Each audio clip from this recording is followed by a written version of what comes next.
Donc voilà, tout le dossier, c'est ça. Donc Souleymane, courageusement, aidé par Henri Tamar de la CGT de Drancy, aidé de ses camarades, de ses collègues, a effectivement fait un mémoire en défense, démontant pièce par pièce les affirmations de l'employeur. Que non, il n'était pas violent, que non, il n'était pas impulsif, que non, il n'était pas déloyal, etc., etc. Finalement, la CCP lui a donné raison. À la majorité employeur-salarié, elle a décidé que le non-renouvellement, elle a donné un avis défavorable.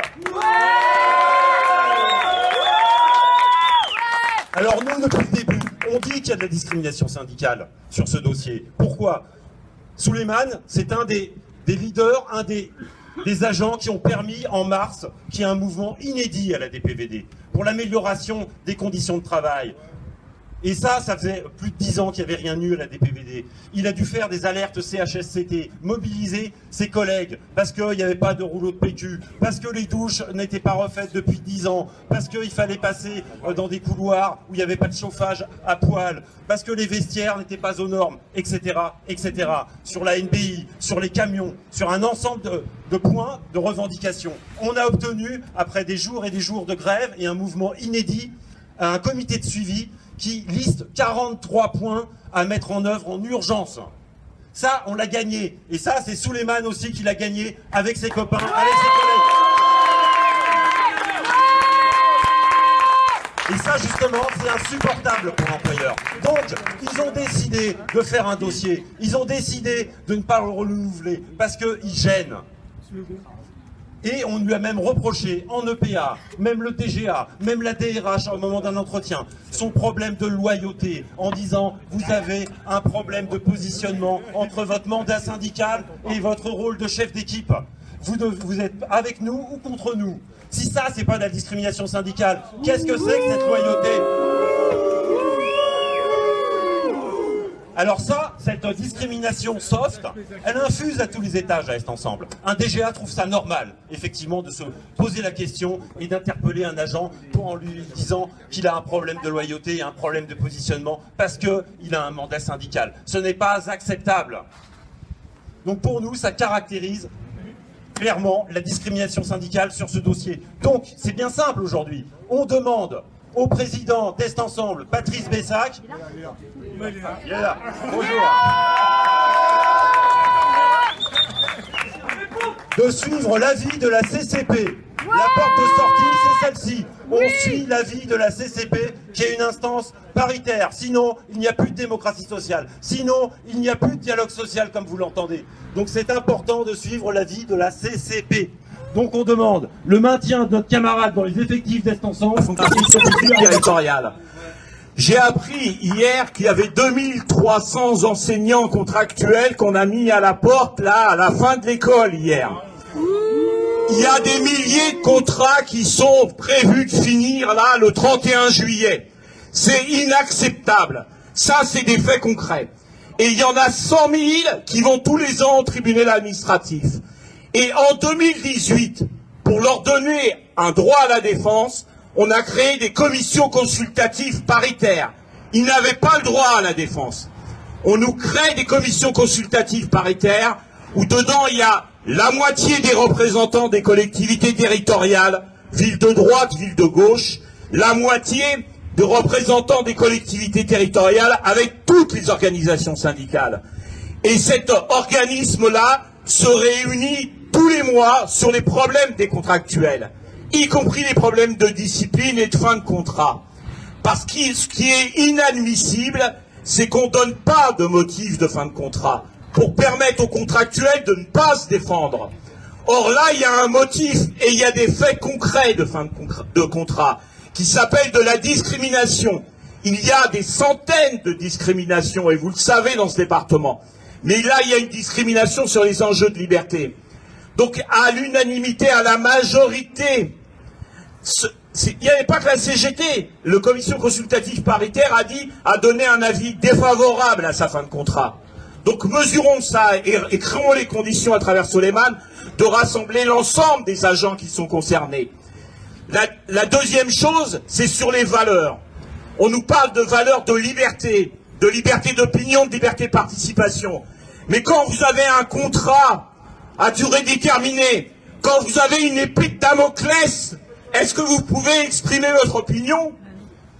Est-ce que vous pouvez exprimer votre opinion? On vous dit, oh, toi, la fin de contrat, elle arrive. Hein. Alors, ça, c'est inacceptable, ce motif de contrat. La troisième chose, c'est sur les notions aussi de droit. Sur des notions de droit. On est en train de, vous le savez, de casser la fonction publique territoriale.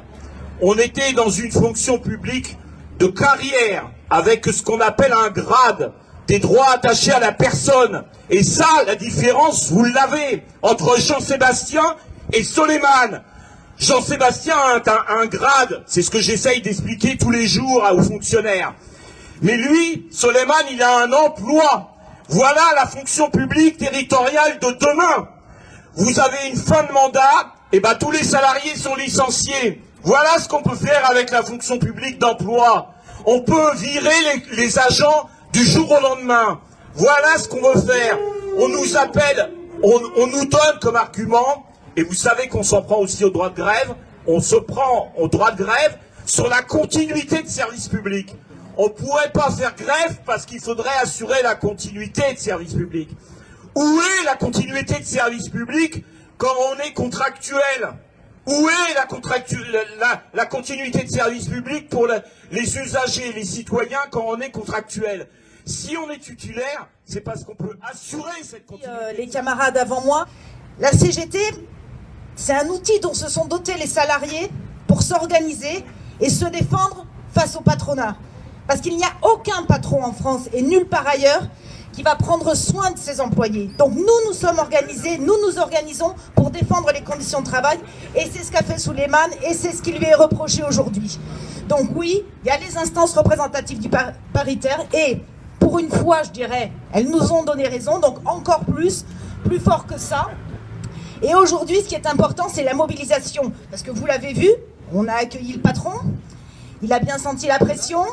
Normalement, quand il y a un préavis de grève, le patron doit nous recevoir, c'est la loi. Et ça, la loi, il l'oublie très vite. Par contre, il se l'invente pour nous attaquer sur les libertés syndicales. Donc là, il faut imposer d'être reçu ce matin, tant qu'il y a les camarades mobilisés, pour qu'ils entendent pendant la réception, qu'ils entendent qu'on est là et qu'on ne lâchera rien.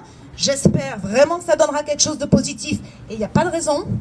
Mais si jamais ça ne devait pas être positif, bien entendu, il y aura des suites. Comme l'a dit le camarade de l'Union départementale, on va hausser le ton si c'est nécessaire. Et ce qu'on va demander pour Soleiman, parce que certes, non à la fin de contrat, mais à un moment, un contractuel, ça suffit.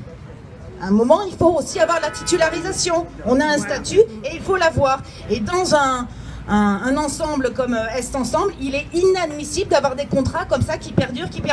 Donc on ira jusqu'au bout pour que Soleiman reste parmi les effectifs titulaires de Paris Est Ensemble. Voilà, je vous remercie et bon courage.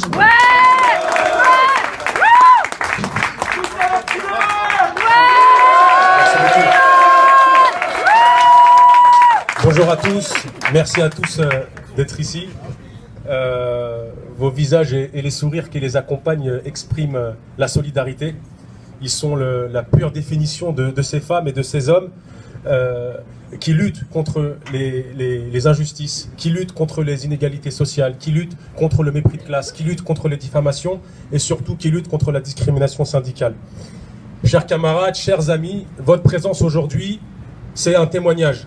Alors réjouissez-vous, parce qu'il y a encore des gens dans cette collectivité un peu malade qui luttent pour l'intérêt général. Il y a des gens qui refusent de se taire face à l'oppression et la médiocrité. Il y a des gens qui s'indignent pour des mauvais traitements qu'on inflige aux autres.